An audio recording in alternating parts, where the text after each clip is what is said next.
નમસ્કાર કોન્ટ્રાક્ટ અને આઉટસોર્સિંગ કર્મચારી મિત્રો, સ્વાગત છે તમારું આપણી સહિયારી ચેનલમાં જેનું નામ છે ગુજરાતી જીકેની જમાવટ. તો ગત વર્ષ 2024માં જ્યારે સુપ્રીમ કોર્ટ દ્વારા જે કોન્ટ્રાક્ટ કર્મચારી કે જેઓ ઘણા લાંબા સમયથી સુપ્રીમ કોર્ટમાં કેસ કરીને બેઠા હતા તેવા હજારો કોન્ટ્રાક્ટ કર્મચારીઓની તરફેણમાં એક મહત્વનો ચુકાદો આપતા સુપ્રીમ કોર્ટે જણાવ્યું હતું કે કોઈ પણ સરકારી સેવા અથવા સરકારી જગ્યા પર કોઈ કર્મચારી 5 વર્ષ સુધી સતત સેવા આપે છે અને તે નિયમિત કર્મચારી જેવા જે છે તે ફરજો નિભાવતો હોય તો તેને કાયમી કરવો જોઈએ. આમ સુપ્રીમ કોર્ટ દ્વારા 5 વર્ષ કે તેથી વધારે સમયથી એક જ જગ્યા પર ફરજ નિભાવતા કોન્ટ્રાક્ટ આઉટસોર્સિંગ દૈનિક વેતન કર્મચારીઓને કાયમી કરવાને લઈને મહત્વનો ચુકાદો આપ્યા બાદ જે રાજ્ય સરકારો છે તે હરકતમાં આવી ગઈ હતી. ત્યારે અલગ અલગ રાજ્ય સરકારો જેમ કે ઉત્તર પ્રદેશ સરકાર દ્વારા જે છે તે આઉટસોર્સિંગ સર્વિસ કોર્પોરેશનની સ્થાપના કરાઈ છે. મધ્યપ્રદેશ સરકાર દ્વારા તેમજ રાજસ્થાન સરકાર દ્વારા, ગુજરાત સરકાર દ્વારા પણ કોન્ટ્રાક્ટ કર્મચારીઓને લઈ અને જે છે તે મહત્વના જે છે તે નિર્ણયો લેવામાં આવી રહ્યા છે. ત્યારે આ રાજ્ય સરકાર દ્વારા કર્મચારીઓને નિયમિત કરવાને લઈ અને મહત્વનો જે છે તે વર્ષ 2008 સુધીના કોન્ટ્રાક્ટ કામદારોને નિયમિત કરવાને લઈ અને રાજ્ય સરકાર દ્વારા કેબિનેટમાં પ્રસ્તાવ થઈ રહ્યો છે. તો જાણીશું આજના વિડીયોમાં વિગતવાર કે કઈ રાજ્ય સરકાર દ્વારા પોતાના રાજ્યના અલગ અલગ વિભાગોમાં કામ કરતા વર્ષ 2008 સુધીના કોન્ટ્રાક્ટ આઉટસોર્સિંગ અને જે દૈનિક વેતન કામદારો છે તેમને નિયમિત કરવાને લઈ અને મહત્વનો ડ્રાફ્ટ તૈયાર થઈ ગયો છે તેને લઈને વિડીયોમાં વિગતવાર ચર્ચા કરીએ. તો વિડીયોના અંત સુધી બન્યા રહેશો અને જો ચેનલમાં આપ નવા હો તો ચેનલને સબસ્ક્રાઇબ કરી લો જેથી કરીને અમારી ચેનલ પર મૂકવામાં આવતા આવા કોન્ટ્રાક્ટ કર્મચારી પગાર વધારાના સમાચારો તમને સરળતાથી ચેનલના માધ્યમથી ઉપલબ્ધ થઈ જાય. તો કર્મચારીઓ નિયમિતીકરણના સમાચારની વાત કરીએ તો વર્ષ 2008 સુધીના કોન્ટ્રાક્ટ કામદારોને નિયમિત કરી શકાય છે તેવી કેબિનેટમાં પ્રસ્તાવ થઈ રહ્યો છે.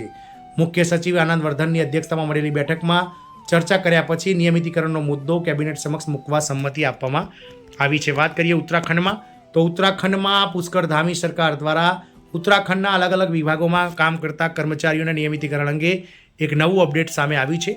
વાસ્તવમાં નિયમિતીકરણ સંબંધિત આ બાબતને કેબિનેટમાં મૂકવાની તૈયારીઓ ચાલી રહી છે, જેના માટે મુખ્ય સચિવ આનંદ વર્ધનની અધ્યક્ષતામાં મળેલી બેઠક દરમિયાન નિર્ણય લેવામાં આવ્યો છે. ઉત્તરાખંડમાં દૈનિક વેતન, કાર્યભાર, કરાર, નિશ્ચિત પગાર, અંશકાલીન અને એડોક ધોરણે કામ કરતા કર્મચારીઓને નિયમિત કરવાના નિયમો અગાઉ પણ બનાવવામાં આવ્યા હતા. વર્ષ 2011માં નિયમો હેઠળ સરકારી નોકરીઓમાં કર્મચારીઓને કાયમી રોજગારી આપવાનો માર્ગ ખુલ્યો હતો.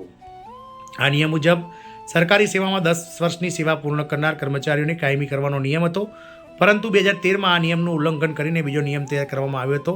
આમાં 5 વર્ષની સેવા પૂર્ણ કરનાર કર્મચારીઓને પણ નિયમિત કરવા માટે એક નિયમ પણ ઉમેરવામાં આવ્યો હતો.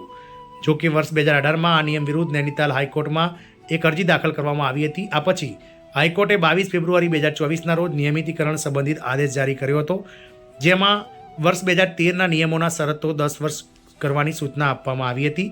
કોર્ટે આદેશમાં કહ્યું હતું કે મર્યાદા ફક્ત 10 વર્ષ હોવી જોઈએ. આ બાબતે મુખ્ય સચિવ આનંદ વર્ધનની અધ્યક્ષતામાં સચિવ કર્મચારી શૈલેષ બગોલી, સચિવ દિલીપ જવાલકર સહિત તમામ અધિકારીઓએ ચર્ચા કર્યા પછી આ બાબતને કેબિનેટમાં મૂકવા સંમતિ આપી હતી. વાસ્તવમાં ધામી કેબિનેટ હવે વર્ષ 2013ના આ નિયમોમાં સુધારો કરીને સેવા અવધિ 5 વર્ષથી વધારીને 10 વર્ષ કરવાનો નિર્ણય લઈ શકે છે, જે પછી વર્ષ 2018 પહેલાંના 10 વર્ષ પહેલાં નિમણૂક મેળવનાર કર્મચારીઓ આ નિયમ હેઠળ નિયમિત થવા માટે હકદાર બની શકે છે. એટલે કે 4 ડિસેમ્બર 2008 સુધી દૈનિક વેતન, કરાર, કાર્યભાર, નિશ્ચિત પગાર, પાર્ટ ટાઈમ અને એડોક ધોરણે નિમણૂક મેળવનાર કર્મચારીઓ નિયમિત થઈ શકે છે. બીજી તરફ ઉપનલ એટલે કે યુપીએનએલ અને આઉટસોર્સ કર્મચારીઓ અંગે પણ આવો જ એક કેસ ચાલી રહ્યો છે, જેમાં હાઈકોર્ટે સરકારને આ કર્મચારીઓ માટે નિયમિતીકરણ માટેનો નિયમો બનાવવાનો નિર્દેશ આપ્યો છે. આ માટે મુખ્ય સચિવ નાણાં આર.કે. સુધાંશુની અધ્યક્ષતામાં એક અલગ સમિતિની રચના કરવામાં આવી છે. આ કિસ્સામાં ઉપનલ અને આઉટસોર્સ કામદારો માંગ કરી રહ્યા છે કે નિયમો જલ્દી બનાવવામાં આવે.